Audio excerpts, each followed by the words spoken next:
奶嘛？哦，懷念喲。政府檢查升降機，運埋記者咁離奇。喂，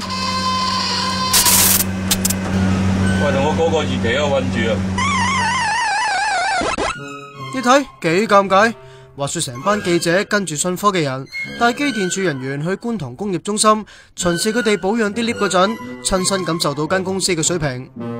點咧？可唔可以講啊，師傅？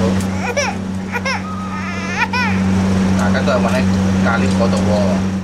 三個機電處嘅人包公咁面口，信科師傅個頭耷耷，個個你眼望我眼嗰陣，個升降機開始喐，幾經波折落翻大堂。北角墜 lift 意外之後，機電處嗱聲派5隊人查信科全港管理嘅248部 lift。喺琴日下晝5點之前查足嘅38部，有3部鋼纜耗損超過10%，有斷纜危機，俾人勒令停用。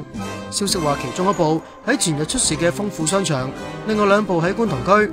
機電處承認信科表現令人失望，喺35間升降機承建商裏面排尾7。機電處嘅2012年報告睇到，信科喺保養得分50分扣剩13分，而犯大錯先要扣嘅安全分就冇扣過。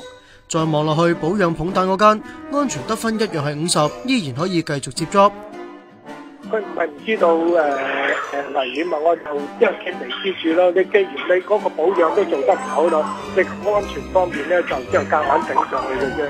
機電處回應話，分數只係攞嚟參考，0分唔使釘牌，但會約公司管理層勸都唔改嘅話，會紀律聆訊，嚴重嘅先會釘佢牌。